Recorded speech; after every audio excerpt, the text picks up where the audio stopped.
Hey fans, I had a lot of people reply last week that talking about sexual reproduction in my class was awkward. And I wonder why that is. Why do we have such a hard time with talking about where babies come from and that kind of thing? Why does it always have to be so private and personal and awkward?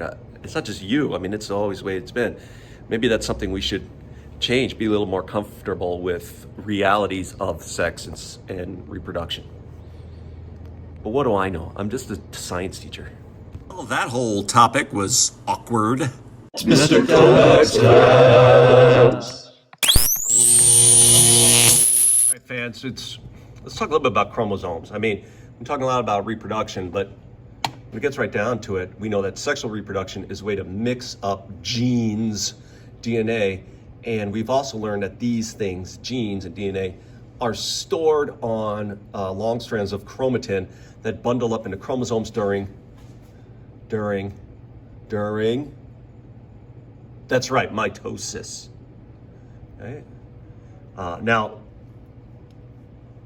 they also, when you make reproductive cells, one of the things you have to do is you've got to separate chromosomes so that the baby gets the right number of chromosomes, all right? So it doesn't matter whether you're male or female, you start with full set of chromosomes, you copy them once, and then you split twice. So each one of your gametes, right, your reproductive cells, whether they're eggs or sperm, has half of the chromosomes. Half.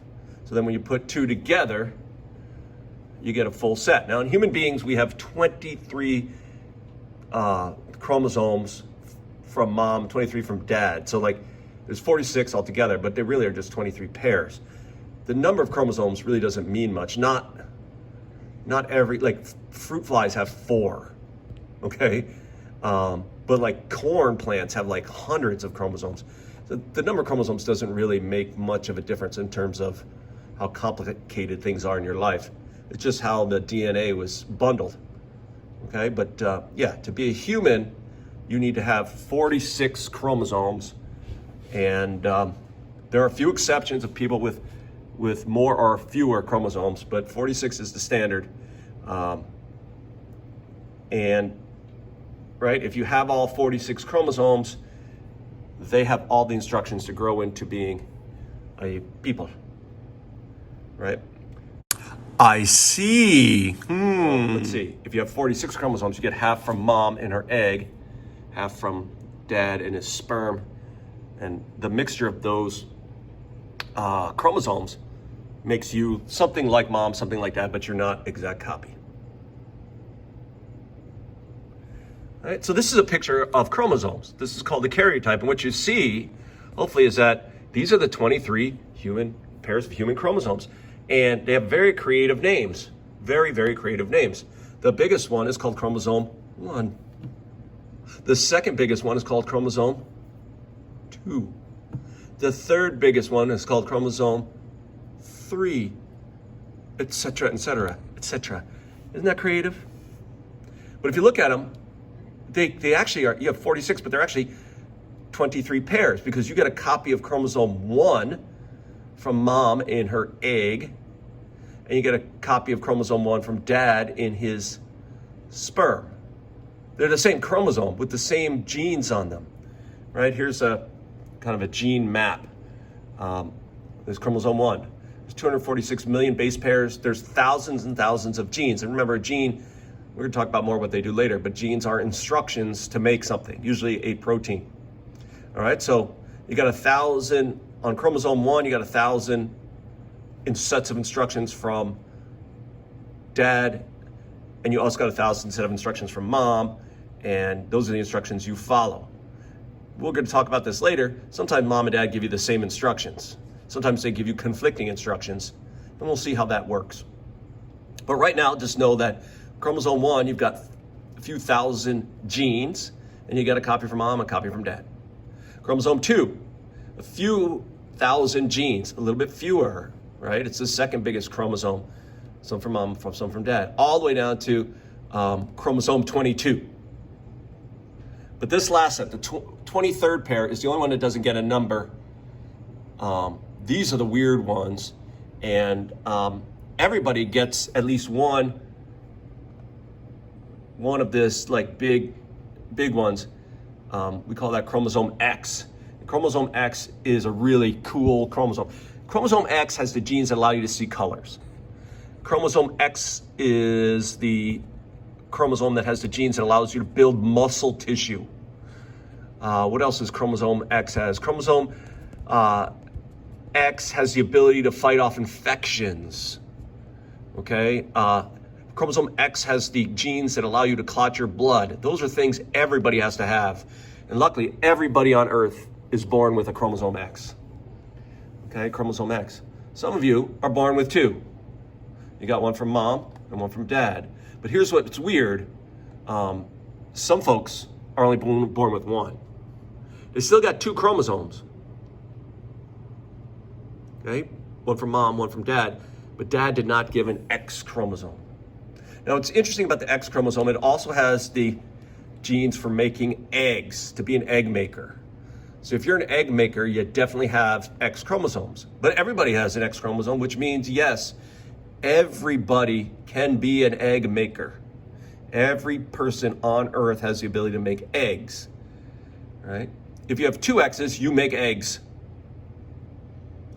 But if you only have one X, the other chromosome, the other is called the Y, and that has some interesting, it doesn't have, it's got fewer than 30 genes. It's really a rinky-dink chromosomes. But one of the chromosomes is called testis determining factor. So basically, this chromosome has a gene that switches the egg-making gene on the X chromosome to make smaller gametes, right? So most folks who are born with a Y chromosome, if that gene works, they're gonna make sperm cells instead of eggs. There are some people who are born with a Y chromosome where that gene is, maybe has a mutation and doesn't work right. So you could be XY and still make eggs, right? But most folks who are XY, so we usually call, if you're born XY, we usually call you male because you're a sperm maker. Again, we've talked about, really we should just call you likely to be a sperm maker, but not 100% guaranteed because there might be a anomaly on this chromosome, but more often than not, sperm maker. You have the ability to make eggs, but this chromosome shuts that down, okay? So when two folks have a baby, right, the sperm maker makes sperm cells. He either puts the X or the Y in that sperm cell, right? He puts one copy of each chromosome in each sperm cell. Mom, she's an egg maker. She's got two X's, so she's going to put this X or that X, okay? So when the babies are born, they're going to get one of these four combinations, XX, XY, XX, XY. There's four different combos, right?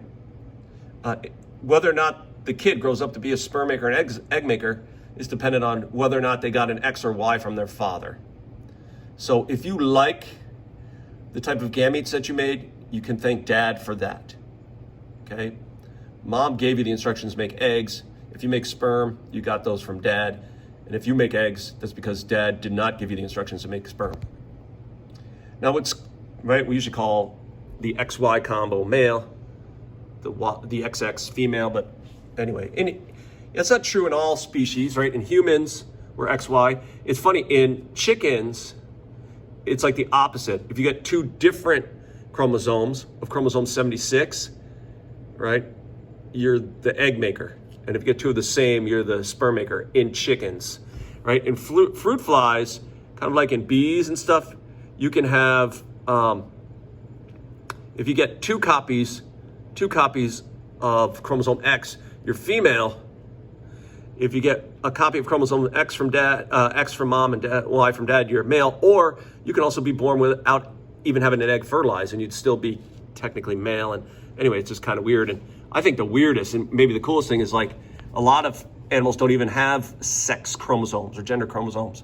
They're, whether or not to make eggs or sperm are totally determined by the environment, right? And a lot of reptiles, especially, temperature of the egg while it's growing determines whether or not you're going to grow up to make eggs or sperm, right? Like the warmer the, for like in this turtle right here, the warm, let's see, cold eggs are usually egg makers.